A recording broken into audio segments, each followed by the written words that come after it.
And just like that, we're back to risk on. Last week we had the huge sell-off. Today we've got a huge spike. Yesterday, the stock market climbing 800 points after an initial drop, and today, hopes of a V-shaped recovery on top of new stimulus. That's what we're talking about today. This is your next Wise Step. For today, my name is Mike Bernard. I am the host of the Wise Money Show. I'm also one of the certified financial planners right here at Corhorn Financial Group. Thanks for joining me today. If you're new to this channel, hit that subscribe button, turn on notifications, and smash that thumbs up button. All right, just like that, last week, the market gets worried about, hey, valuations are high. The coronavirus appears to not be going away quietly. As we open up, cases are rising. Maybe that's going to impact the economy. And bam, we have a huge sell-off last week, Thursday. And last week was our first negative week in the market in a while. And what happened yesterday? Those same concerns. Also, with the civil unrest going on, the market starts down almost 600 points, and we finish the day a couple hundred points higher. An 800-point swing, and then a huge jump as we start the day today. Why? All right, so a couple things.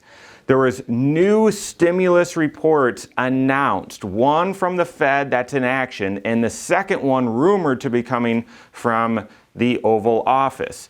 Now, anytime there's a stimulus that is being reported, the market can receive it in one of three ways, and this is very, very, very confusing. The logical way that you'd expect the stock market to receive stimulus news is, wow, we weren't expecting that, and that will be great news. That's going to be a big help to the economy, and stocks go up. Okay, that's the logical. That's the logical one. The second one is, okay, we already expected that. That's not really anything noteworthy, and the stock market doesn't move much. That one surprises people, okay? But when the stock market has already priced in the stimulus once it was finally announced, then it really doesn't move the market one way or the other.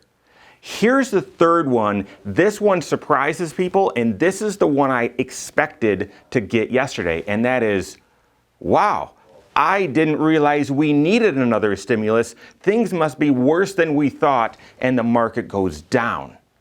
That's the one I expected yesterday. So what was the stimulus that came out yesterday? The Federal Reserve has been part of their stimulus efforts once the pandemic and financial crisis came on. They basically said, hey, we're going to do anything and everything, spend a whole bunch of money, inflate our balance sheet like crazy, and pump money into the system. They said, oh, we're going to do this in all sorts of ways, but one of the things that we're going to do is stabilize the bond market by buying bond exchange traded funds, or ETFs.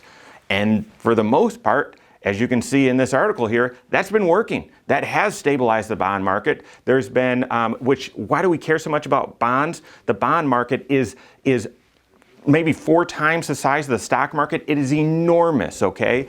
And it really provides liquidity to organizations and companies. And so the bond market's extremely important. So the Fed has said we're going to be buying bond exchange traded funds, providing liquidity into the market, stabilizing the bond market, and that was working.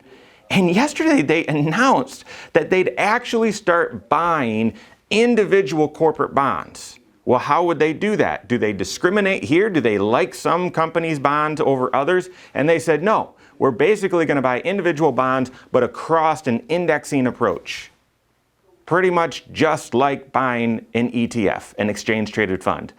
This was not even necessary. It wasn't even necessary. I don't understand why they did this. This actually doesn't appear to be even good news because they were already providing sufficient liquidity. The bond yields and spreads have been more calm, and everything seemed to be working okay in the bond market. And yet the Fed decided to do this. And the stock market, instead of having that third reaction, which is, wait a second, I didn't even know this was necessary, things must be really bad, and the market drops, the market actually rallied significantly on that news. Perplexing to me, but it shifted from last week where it was risk off and our dynamic strategy actually started pivoting to cash to now risk on. Let's go. And then when we hear from the Oval Office that President Trump is thinking of doing a $1 trillion, which is, I mean, that almost sounds small because of the big numbers we've been talking about with these stimulus measures, but $1 trillion is a ton of stinking money. $1 trillion infrastructure plan, that'd be a ton of spending. Of course, that's predicated on everyone being able to safely go out of their houses. We'll see. And then we get the retail sales jump this morning and stocks are off to the races. Just a quick other word on retail sales. Listen, last month we got the word that personal savings rate jumped to a record high 30-some%. I don't have the number in front of me. That is astounding. Is that because everyone all of a sudden had this knee-jerk reaction that, you know what, I should save more? No. We had a bunch of money getting pumped into the system. People couldn't go out and spend it. So of course we get retail sales spiking as the country starts to open up. Of course we do. That is not a big surprise. It shows there's some life in the consumer, but of course there is. They're anxious to get out and start spending. So I'm not too surprised by this. But ultimately, we see negative news last week and there was a dark cloud coming on Wall Street. Today, that cloud is gone. And we are back risk on. Will we see new highs in the market? Guys, it's very possible. Valuations are outrageous, but it's very possible we are marching to new highs. What does this mean?